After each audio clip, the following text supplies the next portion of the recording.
Hello everyone, Prince Tutorial here, and today I'm super excited to kickstart a new series in our channel, Fusion Doomstacks. Now, this is a term that I kind of invented, so kudos to me. Fusion Doomstacks are Doomstacks that are built using heroes stolen from other races, trying to enhance your own units. So in this example right here, we are building a Doomstack around the Dark Elf Shades, which are one of the best units in the roster. And we are going to boost them using Gunnery Wight and two Skaven Warlock engineers and Ezar Doombolt, which is actually the legendary hero from the Nurgle roster. Now, I want to show you the different stats that we've achieved on these units. So as you can see, the Shades have pretty much doubled their ammo, increased their range by a ton, and kind of tripled their missile strength. If we compare this stats right here to the usual unit roster, you will see that they are crazy stronger. Plus, we've also done the same for the Reaper Bolt throwers. Now, to test this Doomstack, and I will show you obviously at the end of the battle the different skills that are enhancing this Doomstack, I've used the kind of Servant of the Conclave, two armies that are starting in their province in Zarnagrind, and I'm just going to film this short battle to show you how strong this Doomstack is, and then we'll go over the different traits and the different stats that are being boosted here. So let's dive in.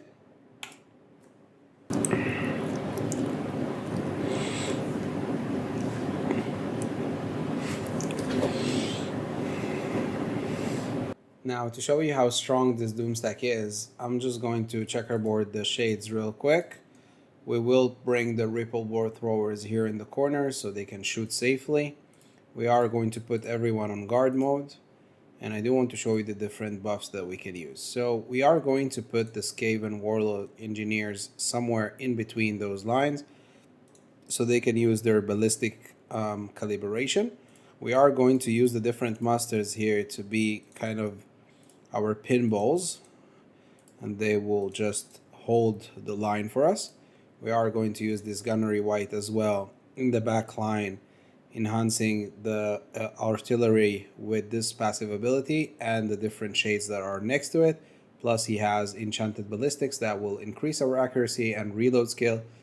So this will all play into our hands. We are going to also use Ezar Doombolt here, which has this ability Flash Bomb, which will decrease speed and defense for different enemy units, which we need. And we are going to use our Lord, since he has this passive ability called Darken the Sky, which will increase our reload skill. You will see that the minute that the Shades and the Doombolt, the Reaper Bolt throwers will start shooting, that the volleys will never end. They will just keep on going and going and going until we kill every single one of those units. So let's do this. So everyone is on guard mode. I'm going to start the battle. We'll get the artillery on the back and we'll start shooting the shit out of them.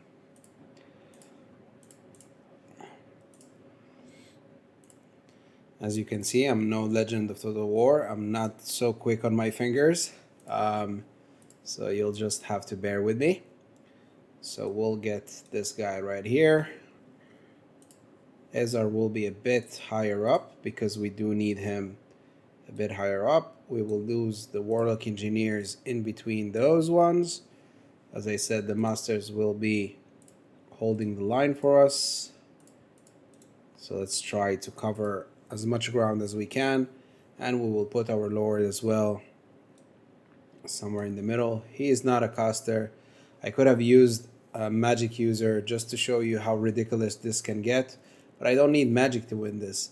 And I think that's one of the key areas where I want to highlight how strong this army is, using the different skills from those different heroes that were stolen to annihilate two armies of Chaos Dwarfs with no problem. So you will see that in a couple of seconds. Let them advance or reposition themselves. We don't really care. Worst case scenario, if we need to intrigue them So they will come and attack us. We will do so by using different abilities, but I don't think that is what is going to happen. I think that our artillery will be able to reach them. Or they are advancing. I think we're good. I'll just maybe speed up the battle a bit so you can see this progressing a bit faster. Oh, they're not advancing. They're just repositioning themselves. Too bad. I think we'll just have to trigger them some way.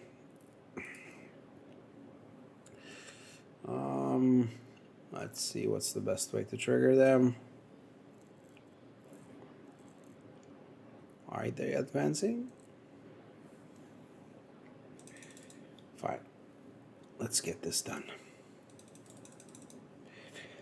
I'm not sure if you guys know, but if you cast some spells on your enemies and inflict some damage, it usually triggers them to come and chase you.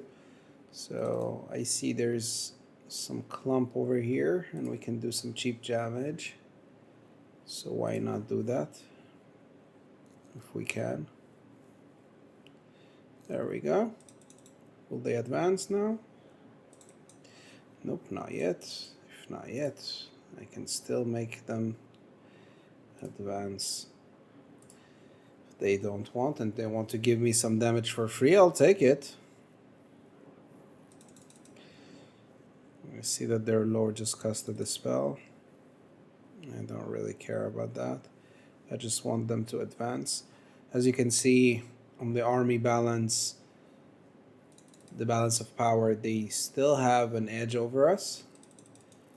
And that's because their armies are really strong. So this Doomstack is kind of well adjusted to deal with this. This is a real test for them. Okay, I think they are advancing. Let's get back to our position. And I'm going to place him right here, facing that way. The minute they will get into range, you will start seeing how ridiculous this is. Look at the range on the shades. They have 247 range. Just to look at the unit card in default, that's 130. So it's pretty much double the range on a shade. Let them advance, and let's start seeing how easy it is. So this is a Bell Taurus. Look at it die.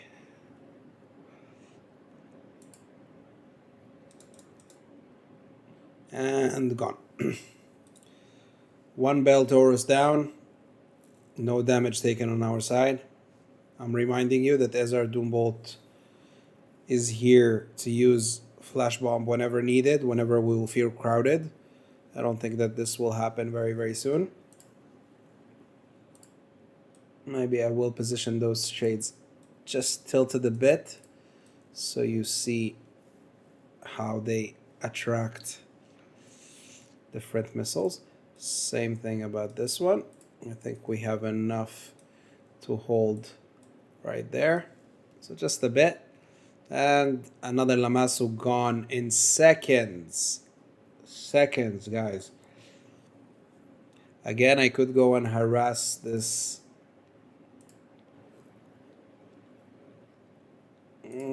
I might as well, because it is going to make some damage. So I will use our Lord to do that, even though he has this passive that is very good for us, which is Darken Disguise. But I think that the artillery here is capable of doing a lot of damage to us, and I don't want it to. Right now it's targeting Ezar Doombolt, and I'm totally fine with that. Let him just shoot our hero. Oh, they actually have two cannons, so let's get that. Nice.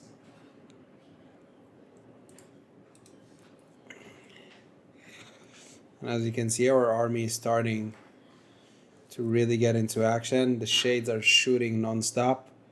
This is where you start using the different abilities that we have. So this one right here, that's one. Another one.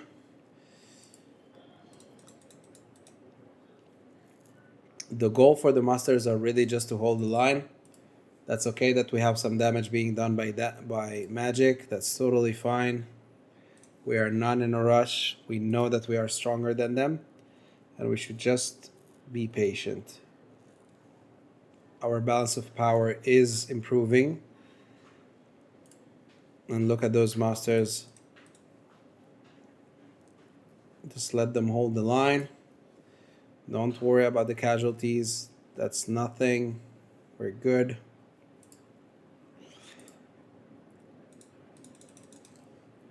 Let's see. How is he doing here?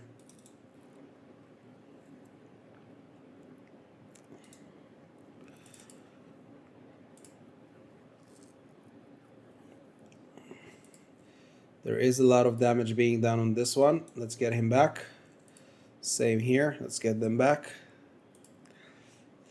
But as you can see, they are annihilated at this point.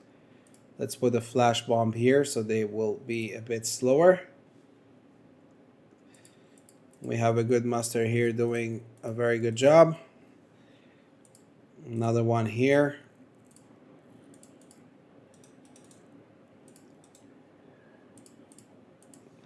If I wanted to fight this perfectly, I would probably try to get a bit more crowd control going. But as you can see, I'm not fighting this amazingly. And yet we will be able to get the win quite easily. Murderous Prowess just kickstarted, so we're good. Let's get another ability of the Warlock Engineer. Another one here.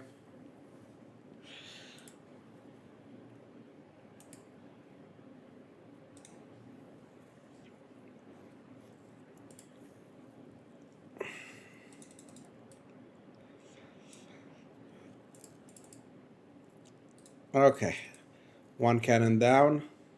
Let's get another one down. And army losses. The only thing we have left are the cannons to take care of. Let's get this one behind. And let's try to spread the damage as much as we can. That's a very quick battle, as you can see. I wouldn't say we haven't taken any damage, but the only damage we have taken are on the front shades, and that's mostly because of the artillery. Probably if I would have planned this battle a bit better, I could have dealt with the artillery first, and then the rest. But besides that, crazy amount of kills on everyone. And we're still going. Like, we're still killing.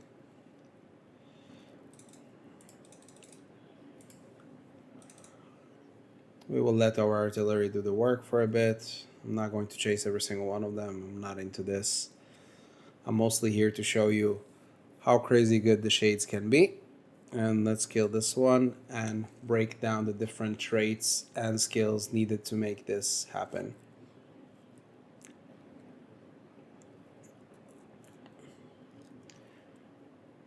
Last two units. God, he's so bad at killing it. Let's try maybe to get into the air and shoot those arrows.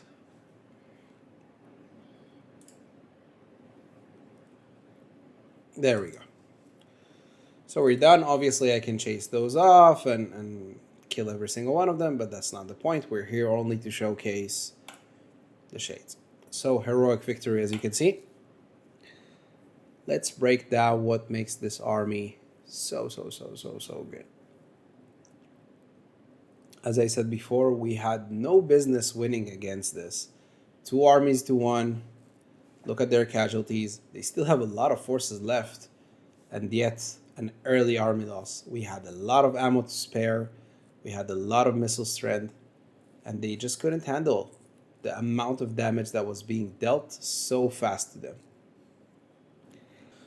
Okay, so I have chosen to build this Doomstack with a Dreadlord of Sword and Crossbow, mainly because of the passive ability Darken the Sky. But you can do this with any Lord you want. It's not so different. Now, as far as the skills go, I have chosen to put my points into Shift Master right here to get some more ammo and reload time reduction for the bolt throwers, and obviously missile strength for the shades and melee defense for shades. Now for the name of power, what I have done here is a trick that I do want you guys to use. So the trick goes like this.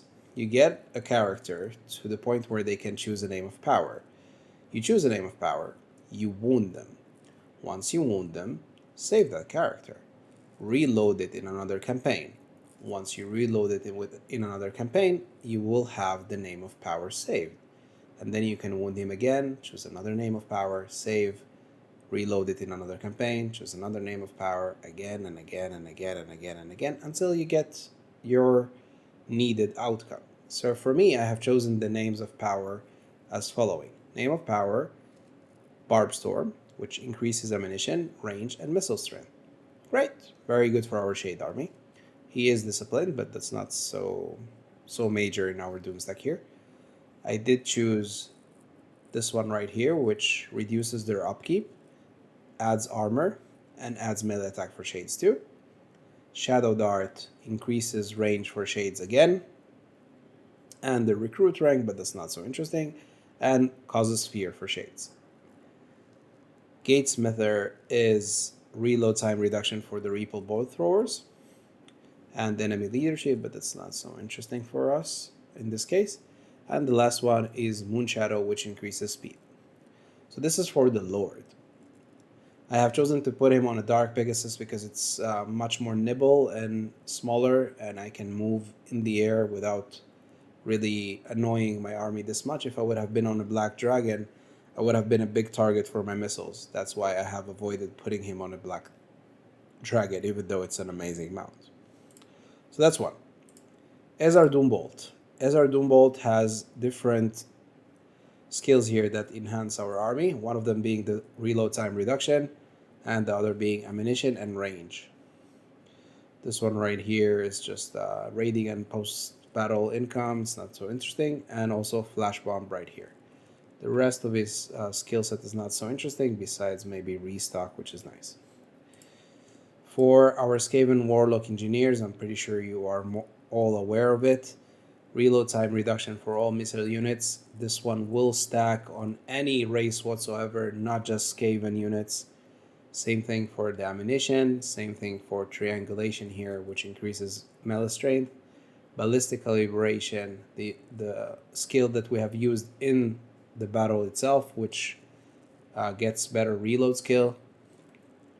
Doom Rocket we didn't use. Ballistic Instructor is actually increasing another 10% on the range, and Sapper brings the speed plus 15 for all missile units, and the last thing is Extra Powder, which is a passive ability, as we've already seen in the battle itself. So 2 Warlock Engineers, both of them are disciplined by chance, and the last one is obviously our Gunnery Wight, which brings Deadeye, which is a passive ability, restock for a couple of times, and besides that, I think that's pretty much it for his skills adding to this army. So all in all, I've also included 3 masters to serve as holding the line units. I will say that I have done the same trick as with the Lord with the masters. Same idea. They have access to a name of power. And I have done the same. I have loaded them up in one campaign, chosen a name of power, wounded them, loaded them up in another campaign, and stacked different name of powers. As you can see, they are kind of crazy. If you look at their stats, you understand how good they are at holding the line. these are impassable. So you can really use those as your front line while the shades do all the heavy lifting. And I have 3 of those, so they can cover quite a nice area and hold the line as far as my shades just annihilate anything that is in their path. So that's pretty much it. I have obviously researched all the skills that are needed for the shades to be good, but this is applicable for any dark elf whatsoever. So that's not really unique to anything that I have done with the army. And shades are tier 3 units. So basically you could do this really early in our campaign. I will admit I have used different console commands to really expedite the process so I can show you the potential of this Fusion Doomstack. But frankly, you can reproduce this quite easily in your campaigns without any console commands whatsoever. I've just done this so it will be easier for me to edit later and to show you guys the potential. So that's it. That's our first Fusion Doomstack. Let me know in the comments if you like this format. I'm really going to make another video, but this time around on the Order Tide, especially Cavalry. And I'm really excited to kickstart this. This is something new that I'm really trying to experiment with. And since we've done the tier list about stealing heroes and lords from different races, I'm really intrigued to know if you guys like this kind of content. So please like, share, subscribe, and let me know in the comments if you really like me to continue this. And if you have any other ideas of what Fusion Doomstacks I can create, I'm more than willing to do so. So see you in the comments. Thank you so much for watching. Bye-bye.